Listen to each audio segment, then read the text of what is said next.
Hi friends, good morning. Sunday morning ಅಂತೂ log start ಮಾಡಿಬಿಟ್ಟಿದ್ದೀನಿ. So ಈ ಬ್ಯಾಂಗ್ಳೂರಲ್ಲಂತೂ ಚಳಿಗೆ ಮನೆಯಲ್ಲಿ ಸಾಕ್ಸು, ಸ್ವೆಟರು, ಹತ್ತಿ ಎಲ್ಲ ಪ್ಯಾಕ್ ಮಾಡಿಕೊಂಡ್ರೂ ಇರೋಕ್ಕಾಗ್ತಿಲ್ಲ. ಒಳಗಡೆ ಫುಲ್ ಚಳಿ, ಹೊರಗಡೆ ಬಂದರೆ ಬಿಸಿ ಬಿಸಿ. ಸೊ ಆದ್ರೂ ಮಿಲ್ಕಿ ಡ್ರೆಸ್ ಕೊಡು ನೋಡಿ, ಯಾರೂ ನಗಬೇಡಿ. ನಾವಂತೂ ನಿದ್ದೆ ಎದ್ದೋಳು ಅಷ್ಟರಲ್ಲಿ 10:30 ಆಗಿತ್ತು. ಬಟ್ ಈ ಗ್ಯಾಪಲ್ಲಿ ಕಿಚನಲ್ಲಿ ಫುಲ್ ಸೌಂಡ್ ಏನಪ್ಪ ಅಂತ ನೋಡ್ತಿದ್ದೀವಿ.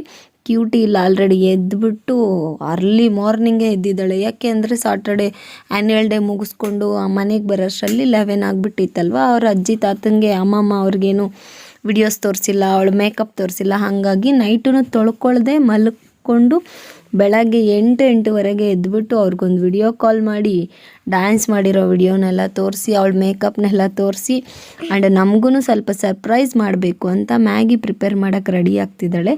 ಈ ಗ್ಯಾಪಲ್ಲಿ ನಾವು ಎದ್ಬಿಟ್ವಿ. ಸರ್ಪ್ರೈಸ್ ಎಲ್ಲ ವೇಸ್ಟ್ ಆಯಿತು ಅಂತ ಫೀಲ್ ಆಗ್ತಾಳೆ. ಬಿಸಿ ಬಿಸಿ ಕಾಫಿ ಮಾಡ್ಕೊಂಡು ಕುಡಿದೆ. ಬಟ್ ನೆಕ್ಸ್ಟ್ ಡೇ ಸಂಡೇ ಅಂತ ಹೇಳ್ಬಿಟ್ಟು ಲೇಟ್ ಬೇರೆ ಆಗಿತ್ತು. ವಿಸಿಲ್ಸ್ ಅಂತೂ ಸಿಂಕ್ ತುಂಬ ಹಾಗೆ ಇದೆ. ಸೊ ಆ ಕಾಫಿ ತೊಗೊಂಡು ಹಿಂಗೆ ಬರೋಷ್ಟರಲ್ಲಿ ನೈಟು ಫ್ರಿಜ್ಜಲ್ಲಿ ಬಟನ್ ಆನ್ ಮಾಡಿ ಇಟ್ಟಿದ್ದೀನಿ. ನೀರೆಲ್ಲ ಸ್ಪ್ರೆಡ್ ಆಗಿಬಿಟ್ಟಿದೆ.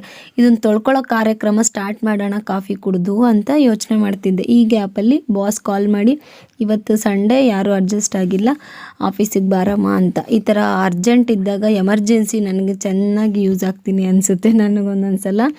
ಸೊ ಎನಿವೇ ನನಗೂ ಆಪ್ಷನ್ ಇರಲಿಲ್ಲ. ಸೊ ಹೋಗ್ಬಿಟ್ಟು ಬರೋಣ, ನೆಕ್ಸ್ಟ್ ಯಾವಾಗಾದ್ರೂ ಲೀವ್ ಬೇಕಾದಾಗ ತೊಗೊಬೋದು ಅಂತ ಹೇಳ್ಬಿಟ್ಟು ನಾನು ಹೋಗಬೇಕಾಗಿತ್ತು. ಆ ಗ್ಯಾಪಲ್ಲಿ ಫ್ರಿಜ್ಜನ್ನ ಕ್ಲೀನ್ ಮಾಡ್ಕೊಬೇಕು ಅಂತ ಪ್ರೋಸೆಸ್ ಸ್ಟಾರ್ಟ್ ಮಾಡ್ತಿದ್ದೆ ಅಲ್ವಾ. ಸೊ ಹರಿಬರಿ ಅಂತ ಒಂದು ಬಿಸಿ ಬಿಸಿ ನೀರಲ್ಲಿ ಒಂದು ಬಟ್ಟೆನ ಎದ್ಕೊಂಬಿಟ್ಟು ನೀಟಾಗಿ ಜಸ್ಟ್ ಕ್ಲೀನ್ ಮಾಡಿದೆ. ಬೇಸಿಕಲಿ ನಾನು ಫ್ರಿಜ್ ಯಾವಾಗ ಕ್ಲೀನ್ ಮಾಡಬೇಕು ಅಂದ್ಕೊಂಡ್ರು ಬಿಸಿ ನೀರು 1-2-3 ಬಕೆಟ್ ಕಾಯಿಸಿಟ್ಕೊಂಡು ಗೀಜರ್ ಹಾಕಿ ಆಮೇಲೆ ಕ್ಲೀನ್ ಮಾಡ್ತೀನಿ. ಇವತ್ತು ಅಷ್ಟೆಲ್ಲ ಕಷ್ಟಪಡೋಕ್ಕಾಗಿಲ್ಲ. ಸೊ ದೆನ್ ಇನ್ನು ಒಳಗಡೆ ಫ್ರಿಜ್ಜೆಲ್ಲ ಕ್ಲೀನ್ ಮಾಡಿ ಜೋಡಿಸಿಟ್ಬಿಟ್ಟೆ. ಇನ್ನು ಬ್ಯಾಕ್ ಸೈಡು ಇಲ್ಲಿ ತುಂಬಿನೇ ತಾನೇ ಅಲ್ಲಿ ಹೋಗುತ್ತೆ, ಇದನ್ನು ಕ್ಲೀನ್ ಮಾಡಿ ಫ್ರಿಜ್ ಕೆಳಗಡೆ ಎಲ್ಲ ಕ್ಲೀನ್ ಮಾಡಿ ಫೈನಲಿ ಈ ಸ್ಕ್ರೂಸ್ ಎಲ್ಲ ನಾನೇ ತೆಗೆದು ರಿಮೂವ್ ಮಾಡಿ ನೀಟಾಗಿ ಫಿಕ್ಸ್ ಮಾಡ್ಕೊತೀನಿ. ನನಗೂ ಸ್ವಲ್ಪ ಬೇಸಿಕ್ ಗೊತ್ತು, ಎಲೆಕ್ಟ್ರಿಷಿಯನ್ ಅನಿಸುತ್ತೆ.